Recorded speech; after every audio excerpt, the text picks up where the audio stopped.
as the fight dragged on for minutes. Not even Damn, they straight blitzed that boy. And after the small fight, which he believed to be a decoy, ended, 113 men in red swarmed the group, and at least one of them ended up taking Draco's life. Cuz, what the hell? Also states that he had 100 people blitz him. Who was you beefing with? Gang the National Guard?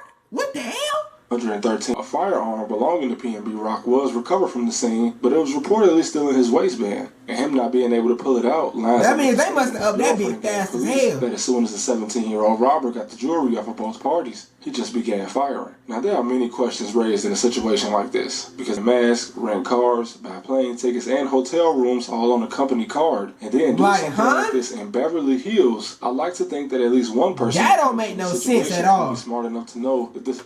It's no way in hell I'm finna use the company card to buy the murder accessories for the murder I'm about to commit. Like, come on, buddy. Let's use your noggin.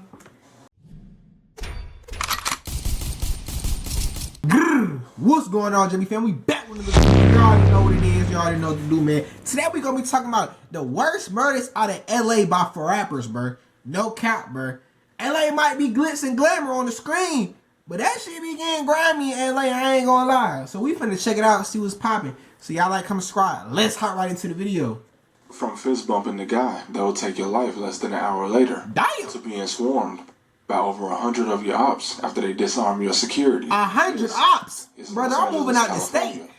Now, a rapper is in more danger in his home city than he is out of town. This is nothing new. When you hear about something happening to a rapper, 9 times out of 10, is in his own city. But one thing actors, influencers, and rappers have in common: when tragedy strikes, a lot of the times it happens in LA. No matter where an actor is from, when they go, it's somewhere in LA County. And that shit gotta be the devil. LA has always been a hotspot. Starting with hometown rappers. I said in a previous video that what happened to Draco the Ruler made no sense. So much so that it had to be the subject of much planning and premeditated events. He was at the Once Upon a Time in LA Music Festival, one of the music festivals with the least amount of casualties historically, and according to an eyewitness account, there were only 2 ways into the festival. The main entrance with only 1 security guard and a checkpoint off of a main street. Unlike why the hell the checkpoint only had 1 security guard with him? But the security guard had been searched and stripped of his weapon as they entered.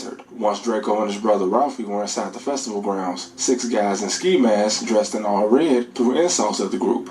A brawl ensued, and despite an eyewitness stating that he had seen multiple police officers before entering, as the fight dragged on for minutes, not even they straight blitzed that boy. And after the small fight, which he believed to be a decoy, ended, 113 men in red swarmed the group, and at least one of them ended up taking Draco's life. Cuz, what the hell? Also states that he had 100 people blitz him. Who was you beefing with? Gang the National Guard?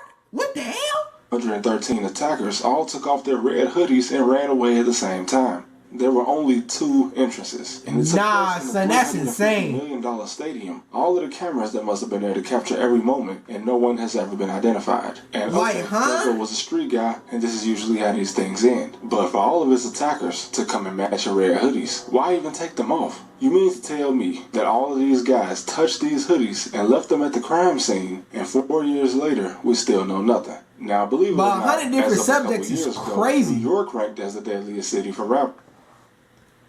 100? It's not too hard to believe, as just looking at the deaths of guys like Shy Watts and Rajiz, and the situation of Nick Blicky, who allegedly shook hands with his killer right before he was shot. But 2 main differences with the situations in LA and New York is that in New York, you're much more likely to be murdered if you're from NYC. Much of the incidents here can be chalked up to gang violence, but in LA, strangers aren't just as much danger as natives. And in New York, many of these murders tend to be solved, whether it takes a month or 2 years. And even the incidents that happen in LA that get solved, they still don't make sense. But moving on, Pop Smoke. He was in Paris a month before he found himself in the Airbnb in LA where he lost his life. Now, whether you want to believe he got backdoored by the girl he was with or even one of his friends, all of that means but everybody be down in LA. Won't catch me out that bit on guard. Is no more than $75 an hour. And it costs at least $1,500 to fly round trip from New York to Paris. My point is, it doesn't matter if someone in the house set him up or if it was completely random. Something as simple as $75 an hour could have prevented all of it. A man as high profile as Pop Smoke shouldn't have been moving anywhere without security, let alone Los Angeles. PNB Rock.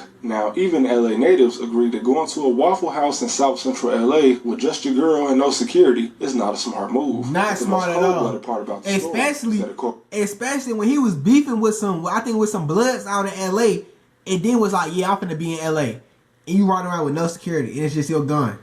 All you got is your pole. Shit, not smart, gang. The toughest people, they didn't run in jail. The smartest people still walking around.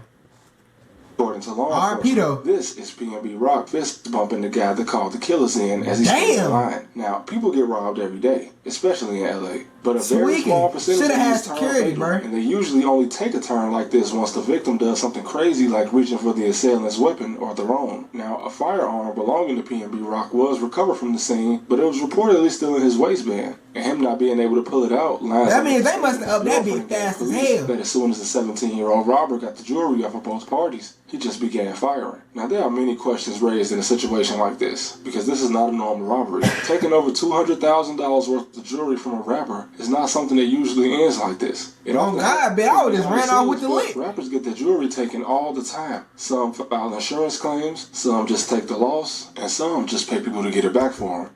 But why would someone that just came up on such a score make it hot like this? One thing the criminal knows about a rapper is that the rapper is not going to call the police or give them an accurate description. And especially when you're over 2,000 miles away from this rapper's home city, it's unlikely that he knows anyone in LA he can trust to get revenge on you. I lived in the hood for a long time, and I can tell you that most robbers are not killers. And most killers that rob can do one without the other. The only reason I gotta be able to separate it, bro. PNB Rock was meant to die here, and his jewels were the pavement. Not a very good deal, yeah, but it makes sense when you consider that a lot of the time, when someone is pulling the strings and sending someone off to do the dirty work, payment is often unreliable. Young Dolph's killers only got $800. When the O-Block guys ran down to one of the most surveilled and protected areas in Chicago to kill FBG Duck after allegedly getting a that shit was goofy as hell. Y'all did that in the white part of town. All Muawk got was a plane ride and a shot at a music career that only lasted a year before they all ended up in the feds. Either way, Rock's case being solved and closed doesn't mean it makes any more sense than it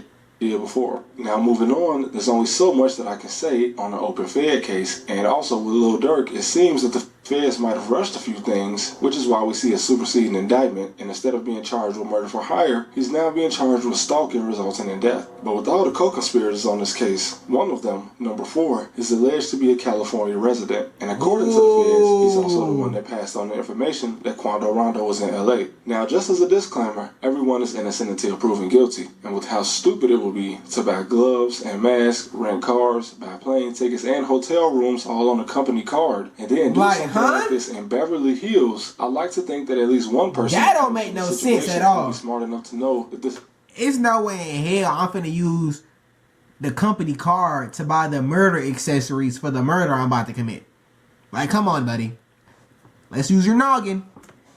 This is a send-off mission. That's Mission Impossible. goofy. And people on the internet have pointed at Big U and even Brick Baby as being the co-conspirators that gave up Quando Rondo's location. But I doubt the feds will have them in custody and not add them to the case. If so, they already got a RICO charge. Informant like people accuse him of being, he definitely wouldn't be in custody. So this whole case is out of order, but as I said before, them people don't come get you unless they got you. This is not LAPD. This is the FBI. But regardless of who's responsible, Beverly Hills is not somewhere you'd expect something like this to happen. The word brazen doesn't even cut it. If someone from LA did drop the location, surely they would have also mentioned that certain places in the city are more likely to draw attention. This is not Gary, Indiana, or St. Louis. The area this happened in is full of millionaires and businesses with 4K cameras hanging off the entrance. I mentioned Young Dolph earlier, but if you remember back in 2017, an attempt was made on his life in front of a 4-star hotel, right around the corner from the Hollywood Walk of Fame. And Yo Gotti, the brother of the guy that was eventually implicated in Dolph's murder years later, was even named as a person of interest by LAPD.